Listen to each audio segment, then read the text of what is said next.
This series has been really fun to do, so I figured I might as well keep it going with one that will probably lead to a lot of interesting conversations, because in this video I'm going to be talking about the most controversial albums that I know. The relationship between music and controversy, strangely enough, go hand in hand, that I feel like it's nearly impossible to go through a full year and not have any albums have some form of infamy or controversy attached with them. But before I get into the list, there are two disclaimers that I want to say. First one being that I'm primarily focusing on full-length albums that are controversial, so singles will not count. One example that I can give you is the debut full-length album by Body Count. To some people is considered to be a controversial album, but it's only controversial because of the single Cop Killer, which that song got them in so much deep shit by the media, and even got the attention of the President of the United States at the time, George H. Bush, which I gotta say, that's really impressive regardless of what the message is or what the song is, to get the President of the United States upset. But again, albums like Body Count won't count just solely because we're only focusing on the controversy of one song. And the second disclaimer is, as the title suggests, these are the most controversial albums that I know, which I can't emphasize enough. This is a strong biased take on my behalf. And I'm not focusing my picks on what's the most controversial in terms of tabloids and the amount of attention and traffic that an album got. Because if that was the case, from what I searched up, what's considered to be the most controversial album in terms of the amount of traffic and people talking about it was NWA's Straight Outta Compton. Not saying that that album isn't controversial, but what I'm getting at here is that my choices of what I consider to be controversial, I'm looking more into the meaning and backstory of these albums, from when and where they were released, how the social norms of today may affect the viewing of these albums to a certain degree with some of these choices. And just overall, I feel like if you were to ever bring up any of these albums in a conversation to someone, you're going to immediately engage in some really touchy subjects. With that all said, let's finally get into the most controversial albums. And like always with this series, I like to start it off with the first album that came to mind for the subject matter. And with the other three videos, I was always just so eager to kick it off what I consider to be the strangest, the most depressing, and the most disturbing. This one I'm quite hesitant to talk about it because what I consider to be the most controversial album ever is Johnny Rebel's For Segregationists Only. Yep, starting this off with quite the doozy. But this album was released back in 1971, and for a lot of people, Johnny Rebel is considered to be the first real hate musician that ever came forth to the public's eye. The whole reason and inspiration for this album was it was a rebellion against the civil rights movement, and Johnny Rebel was very pro-segregation, as you could probably already tell by the album title alone. Now, obviously, I could just fill this video to the brim of racist bands and artists from RAC and the NSBM scene, but I'm only going to include Johnny Rebel solely because, again, I feel like I would be cheating myself in this video if I didn't bring up racism as controversy to an extent, considering that it exists in this world. And Johnny Rebel, again, is considered to be the first real hate musician. That being said, I'm not going to leave any links to it, not because I'm trying to be this big white knight, but I don't even think there are any Johnny Rebel music that you can find here on YouTube, and if you can, it's going to get taken down probably within a week, so there's really no point in leading you to a dead link in the description. But all you need to know about the music is it's country, it's unapologetic to the point that it's just so on the nose that it's just yikes. Coven, Witchcraft Destroys Minds and Reaps Souls, is an occult rock album released back in 1969, and to some people it's even considered to be the first metal album that predates Black Sabbath, but more on that later. What makes this album controversial, as you can tell from the album title, is that it has things to do with Satanism and occultism, and it was released back in 1969, yet the satanic panic that was causing all this hysteria by Christian households wasn't going to be a thing in the media until at least the 80s, that being a full decade after this album's release. When you applied to the social norms of the United States in the late 60s, this was considered to be taboo at the time, that it was taken off from record store shelves immediately, and while there were some record stores trying to sell it, they almost had in the sense like it was blacklisted from the public's view, that from some interviews that I've heard, the only way to obtain this album was you actually had to know the record store owner and be kind of in the know with them as to when they would get copies, and you would actually have to buy it like under the table from the record store. As for the remark between Coven and Black Sabbath, it isn't so much controversy as it is just a really big debate among metal fans. Because as I stated again, Coven's debut full-length album came out in 1969, and Black Sabbath's debut full-length album would come out a year later in 1970. The opening track for this album is titled Black Sabbath. And what's really weird is the bass player for Coven, his stage name is Oz Osborne. And the last bit of information that I want to bring up is that when it comes to what is considered to be the first band or artist to do the hand gesture of throwing up the horns, a lot of people point to bands like Black Sabbath and especially Ronnie James Dio for being the first to do so. However, with this vinyl copy I got of Coven's Witchcraft Destroys Minds and Reaps Souls, which the layout is original to that of the first press, it showcases on the back side that with this band picture, they are throwing up the devil horns. So while it's always going to be known, and I don't think it'll ever be challenged, that Black Sabbath is the first sounding metal band, I feel like what Coven did is it brought at least the image and aesthetic of metal to light and what it was going to become for decades to follow. Mayhem, De Mysteris Dom Satanis. I know this is just such a cliche, obvious pick, especially to people who know about black metal and extreme metal, but be honest with yourself. When have you ever talked to someone face to face or watched a video of someone reviewing this album and all they did was just primarily talk about the music? Be honest with yourself.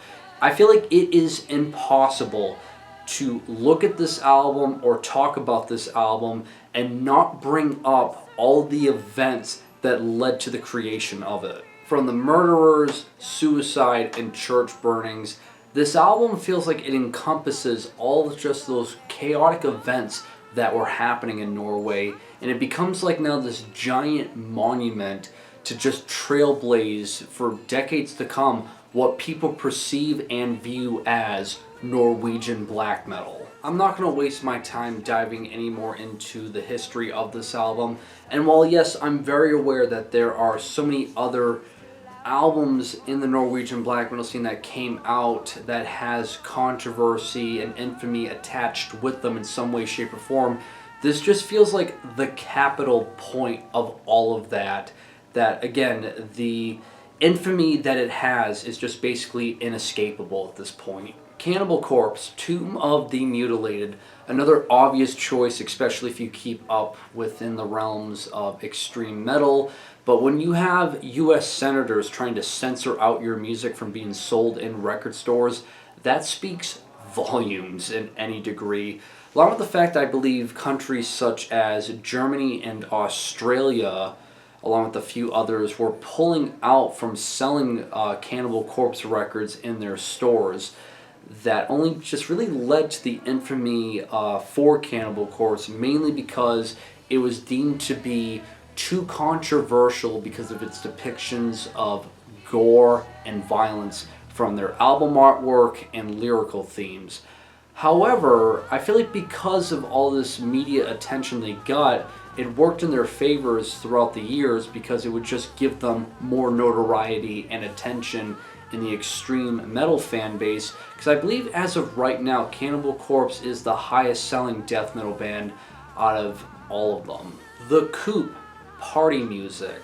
This is a hip hop group that originally, with this album artwork, it was created in June of 2001. And as you can see, it has the members holding a detonation switch, and behind them is an explosion on the Twin Towers. As I'm sure most of you guys know, the tragic event of 9/11 happened in September of 2001, and this album artwork was from June of 2001. So it's really eerie that only a handful of months after this album artwork, those tragic events happened.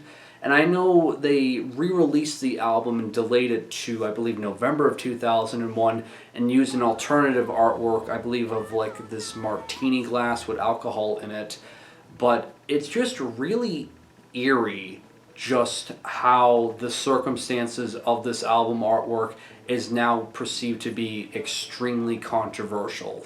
Milli Vanilli, Girl You Know It's True, is an album that I feel like is quite difficult for a lot of people, especially when the controversy came out, to even present day, to kind of take respectably or seriously when you consider the fact that the members that were the face of Milli Vanilli, that being Rob and Fab, were not the ones actually singing on the album. They were just deemed more as this marketable, attractive individuals that would make it more appealing to the public to sell records, whereas the real Milli Vanilli, the ones actually singing on this album, were kind of like, you know, behind the curtains, that they were not deemed to be like marketable. So this whole album, Milli Vanilli itself too as well, just feels like this giant kind of scam by the music industry. And when you look at the fallout nature that would be of both Fab and Rob, that led to just like this giant downfall. As I believe one of the members even ended up ODing on drug addictions and passing away only at the age of 33. It's a pretty heartbreaking story, but it's controversial just solely because now it's kind of difficult, I feel like, after this album's whole fallout, for the public to really take and put in trust into the music industry. T.A.T.U, 200 kilometers an hour in the wrong lane.